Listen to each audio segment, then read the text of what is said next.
Mr. Jailer, won't you let my man go free? You are with Breakfast. We're delighted to have your company. It's 12 minutes to 8. Hollywood actress Felicity Huffman will be sentenced in September after yesterday pleading guilty to her involvement in the college admissions cheating scam. We all know the story. Prosecutors are recommending a 4-month prison term when the rich and famous leave their mansions for a stint in the joint. Some of them turn to specialised consultants to prepare them for the very unsentimental reality of prison life. Joining us now from Los Angeles is Larry Levine from Wall Street Prison Consultants. Larry, what he doesn't know about doing lag isn't worth knowing. A man whose narcotics business combined with some racketeering saw him serve a decade in 11 different federal institutions, and who now famously, in fact, helps first-time offenders prepare for the fear, confusion and potential danger they're going to face. Larry, it's lovely to have you with us in New Zealand, although we hope nobody we love ever needs your services. But can you describe for me the first night in, when you go in and you know you are not getting out until you have served your time? What is that like? Well, the first night when someone's locked up, they're scared, they're angry, they're confused, and they're bewildered. People don't sleep the first night because they're in denial. Every little noise in the cell block or the dormitory is keeping them awake, and then you've got the cops coming by. Figure every hour, hour and a half, and they're shining a flashlight in the people's eyes. I don't know if they do that just to be jerks, but it happens everywhere. So the person hasn't gotten any sleep. They don't know what to expect, and that's kind of like where I come in.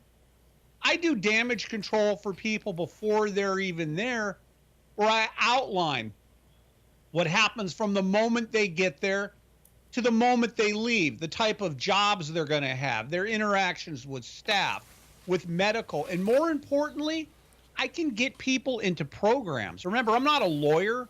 I know things lawyers don't know. I can get people into programs that can actually get them out early. That's important. That's like a value-added service. Now, let's take a look at the college cheating scandal, the Varsity Blues, as they call it. Felicity, what, a 4-month sentence? Maybe she'll do 2 months inside. They'll throw her in a halfway house or home confinement for 2 months. Potentially a fine. She's not really going to hard time it. Not at all. I mean, it's a skate walk for what she's doing. But if you go to Aunt Becky, Lori Loughlin, $500,000 bond, 2 kids, the kids may be involved. She's going to go potentially behind a fence or into a real prison. So she has something to worry about. And she's in denial. She should have taken the first plea agreement they offered her. Now they've superseded her with a new indictment, and they're going to stack the charges on her. And this is part of the service you run, right? So not only do you advise people on how to cope, how to survive, and what prison's going to be like once they're inside it, you also say to them, take the plea deal, because this is an unusual system that we don't really have in New Zealand. So, okay, hold on. I'm not a lawyer. I can't give legal advice. But that being said, I can explain your charges to you, and I do. I explain the charges to the client, the ramifications of taking a plea versus going to trial, and explain to them what they're exposed to, upside, downside. See, the lawyers, they really don't care. I don't care how much you're paying your lawyer. Your lawyer has never spent 1 day behind the fence inside of a cell. He doesn't know. He just wants to plead you out, take your money, and be done with you. I have these people, and I've got people in the Varsity Blues case. I don't drop names that are my clients. And the things they tell me, I'm like a cross between a marriage counselor, a life coach, a priest, and a psychiatrist.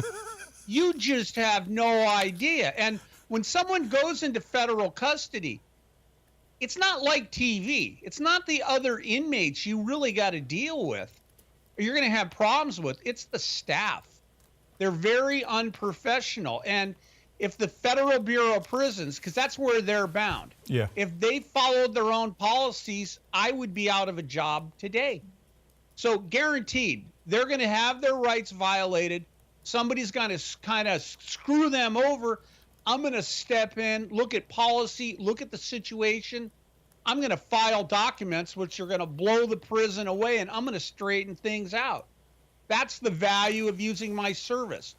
Prison is a very small part of it. I'm there with the person from the day they're arrested, through the judicial process, through the prison process, and then when they get out, they're going to be on supervised release. It's not parole in the feds. It's called supervised release. Now they got to deal with a probation officer that's going to be crawling up their butt. So I know how to handle and deal with all these people. And then we want to get them, hold on, into a good institution. I'm kind of like their travel agent. Nobody wants to go to a bad prison, like Mike Cohen, okay? We got him into a really cool spot. I'm Jewish, he's Jewish. We got him in a cool spot up north of New York City where all the Jews are at, where he's eating kosher food. He's hanging out with people, playing cards, sipping cappuccino, watching TV. Is that your idea of prison? Let's talk. So you're representing people. You are working with people involved in the College Blues. You're not going to name names, but you do have clients. Right. And I have three. I have 3 clients that are involved. I have a healthcare professional. I've got somebody that is an educator, and I've got somebody, I'm not quite sure what they do. I think they're a money launderer.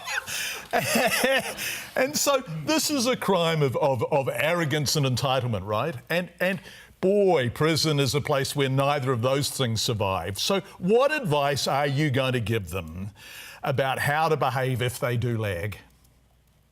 Well, first of all, let's look at USC. Let's look at Lori Loughlin.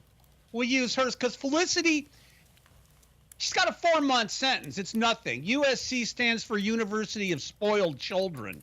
That's where her kids went. But the advice I give people, and I have clients that range down from drug dealers to these Varsity Blues people to people that have stolen money from banks and insurance companies. First of all, you're entering a brand new world you know nothing about. You're going to hear all kinds of lies and rumors from friends and family that's unqualified advice. First thing you do when you walk onto a yard, you keep your mouth shut. You take a look around. You show respect. You get respect.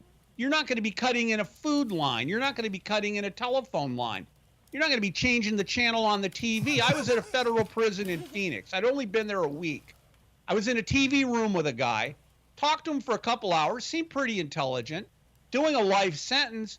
I left the TV room, went back to my cell to get some rack time, and the alarm started going off. Turns out someone had been killed not long after I left the TV room. It was that guy because he changed the channel on the television. Whoa. So things happen.